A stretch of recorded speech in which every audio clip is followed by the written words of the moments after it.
Hi, my name is Joy Agate. I'm a local photographer. I'm working with Greenwood Gardens to create a series of how-to videos on how best to use your camera. Today's lesson is going to be on program modes, specifically Aperture.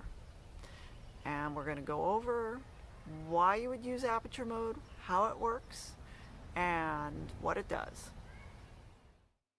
Somewhere on your camera, you'll find a dial or buttons or a menu that will have the letters M, A, S, and P. Canon people, for A, you'll be AV, and for S, you'll be TV. Each one of these means something.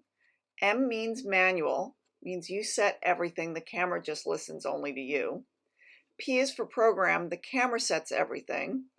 And the other two, A or AV and S or TV, you set one thing and the camera sets everything else.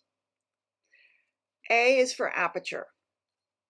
On Canon, it's aperture variable. What that means is you're setting the aperture. Now, what's an aperture? The aperture is also known as the f-stop.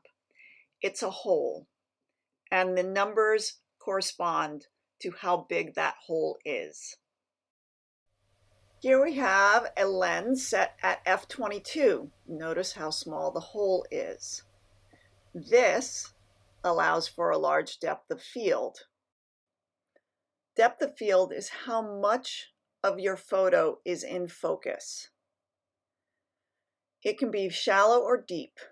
High number is going to give you a small hole, which will give you a foreground in focus and a background in focus. Here's an example. Notice the flowers are in focus, but the leaves in the background are also in focus.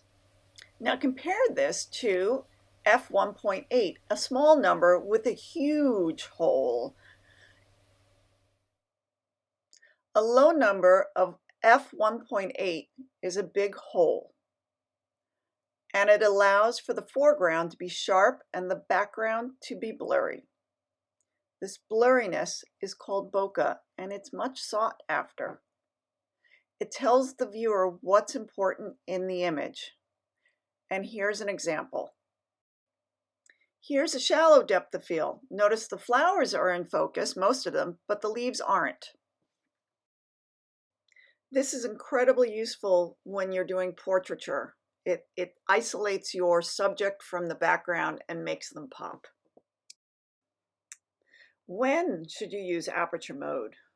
You should use aperture mode when you want to control how much is in focus and what your subject is in relation to the background. Here are several examples from Greenwood Gardens on shallow depth of field and a very deep depth of field. Enjoy.